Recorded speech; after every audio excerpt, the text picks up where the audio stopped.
Bismillahirrahmanirrahim. Assalamualaikum warahmatullahi wabarakatuh. Perkenalkan, nama saya Hajra dari kelas A23 dengan NIM 23801009.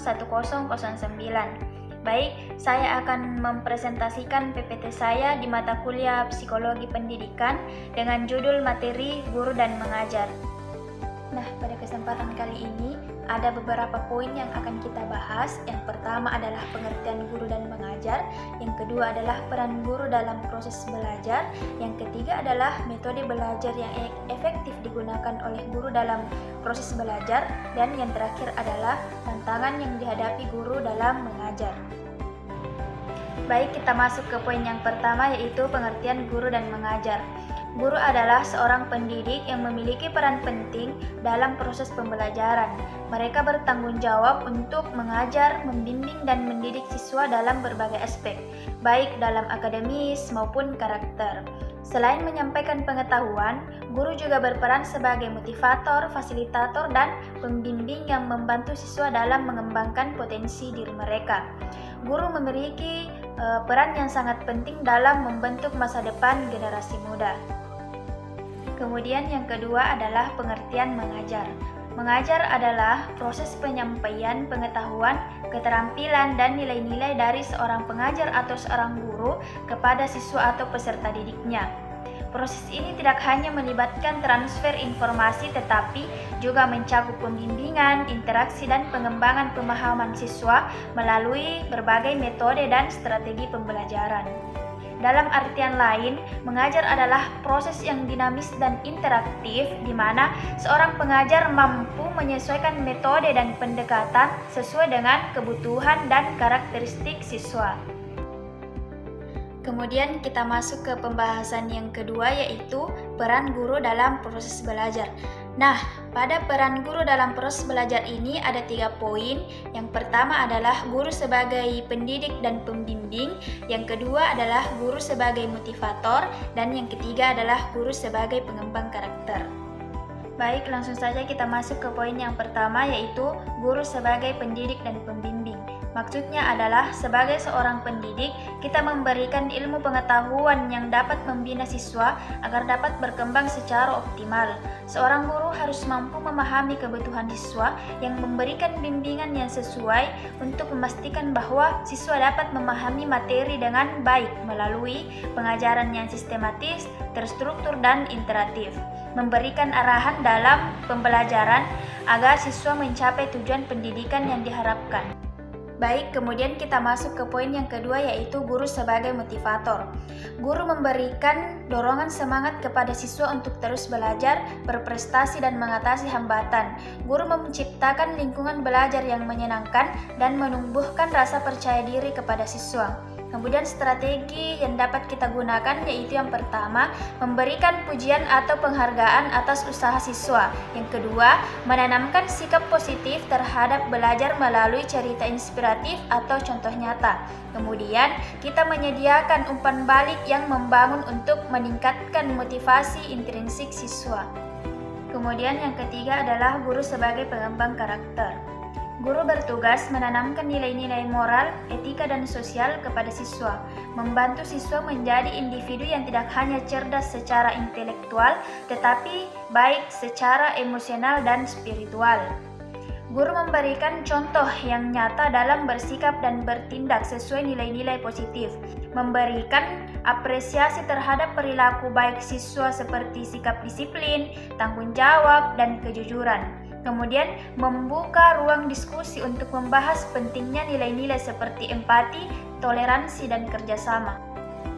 Nah, sekarang kita masuk ke pembahasan yang ketiga, yaitu metode belajar yang efektif. Nah, ada 3 metode belajar efektif yang dapat kita gunakan. Yang pertama adalah metode ceramah, yang kedua adalah metode diskusi, dan yang ketiga adalah metode praktik. Sekarang kita masuk ke metode yang pertama, yaitu metode ceramah. Metode ceramah adalah teknik pengajaran di mana seorang guru menyampaikan informasi secara lisan kepada siswa. Dalam metode ini, guru berperan sebagai sumber utama pengetahuan, sementara siswa mendengarkan dan mencatat informasi yang disampaikan. Metode ceramah sering digunakan dalam situasi di mana pengajar perlu menyampaikan informasi dasar seperti dalam kuliah perguruan tinggi, presentasi, atau seminar. Meskipun demikian, untuk meningkatkan efektivitasnya sebaiknya metode yang digunakan ini dengan teknik pembelajaran yang lebih efektif. Kemudian yang kedua adalah metode diskusi. Metode belajar diskusi adalah pendekatan pembelajaran yang melibatkan interaktif aktif siswa di mana mereka saling berbagi ide, pendapat, dan informasi mengenai suatu topik tertentu. Metode ini bertujuan untuk meningkatkan pemahaman, keterampilan berpikir kritis, dan mampu berkomunikasi dengan siswa. Metode diskusi sangat efektif untuk mendorong partisipasi aktif dan menciptakan lingkungan belajar yang lebih kolaboratif. Kemudian yang ketiga adalah metode praktik.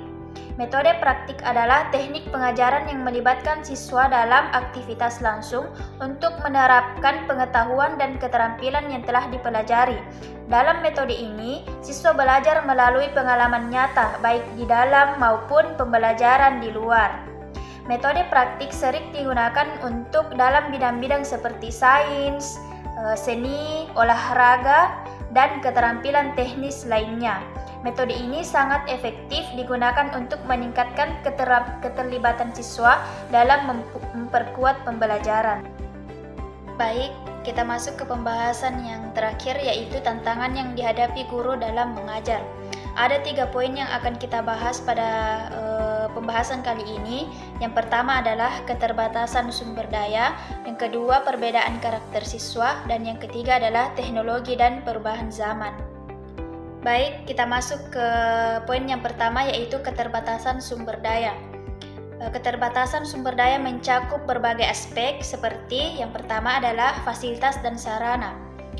Banyak sekolah terutama di daerah terpencil yang mengalami kekurangan fasilitas yang memadai seperti ruang kelas yang nyaman, alat bantu mengajar, dan akses ke teknologi. Kemudian yang kedua adalah materi pembelajaran. Keterbatasan dalam buku ajar, alat peraga, dan sumber informasi lainnya dapat membatasi variasi metode pengajaran yang dapat digunakan oleh guru. Tanpa materi yang cukup, guru sulit untuk menyampaikan pelajaran secara menarik dan interaktif. Kemudian yang ketiga adalah sumber daya manusia. Kurangnya dukungan dari rekan kerja atau tenaga pendidik yang terlatih juga dapat menjadi tantangan.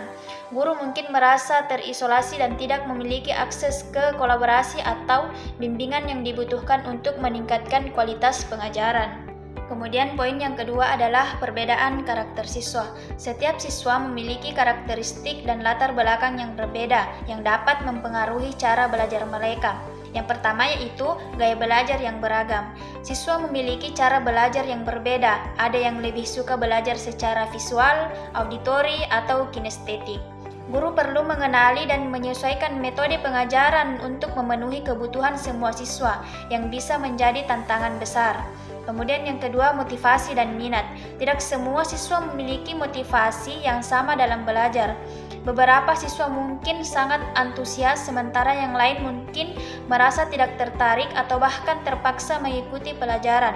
Guru harus menemukan cara untuk memotivasi semua siswa agar terlibat aktif dalam proses pembelajaran. Kemudian, latar belakang sosial dan ekonomi. Siswa dari latar belakang ekonomi yang berbeda mungkin memiliki akses yang berbeda terhadap sumber belajar di rumah. Ini dapat mempengaruhi kesiapan mereka dalam mengikuti pelajaran dan menciptakan kesenjangan dalam pencapaian akademik. Kemudian poin yang terakhir adalah teknologi dan perubahan zaman. Perubahan zaman terutama dalam konteks teknologi dan informasi membawa tantangan tersendiri bagi guru itu sendiri. Yang pertama adalah kemajuan teknologi. Dengan pesatnya perkembangan teknologi informasi, guru dituntut untuk menguasai berbagai alat dan platform digital untuk mengajar. Keterampilan teknologi yang memadai sehingga mereka mungkin kesulitan dalam mengintegrasikan teknologi ke dalam pengajaran mereka. Kemudian yang kedua adalah perubahan kurikulum. Kurikulum pendidikan sering mengalami perubahan untuk mengikuti perkembangan zaman dan kebutuhan masyarakat. Guru harus selalu memperbarui pengetahuan dan metode pengajaran mereka agar sesuai dengan kurikulum yang baru. Jadi dapat disimpulkan bahwa Menghadapi tantangan-tantangan ini membutuhkan ketahanan, kreativitas, dan keterampilan adaptasi dari guru itu sendiri. Mereka perlu terus belajar dan berinovasi untuk menciptakan lingkungan belajar yang interaktif dan efektif.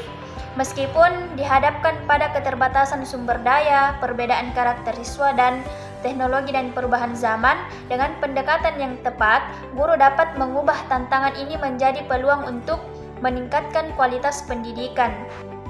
Mungkin itu sedikit pembahasan pada materi saya. Saya akhiri dengan ucapan Assalamualaikum warahmatullahi wabarakatuh.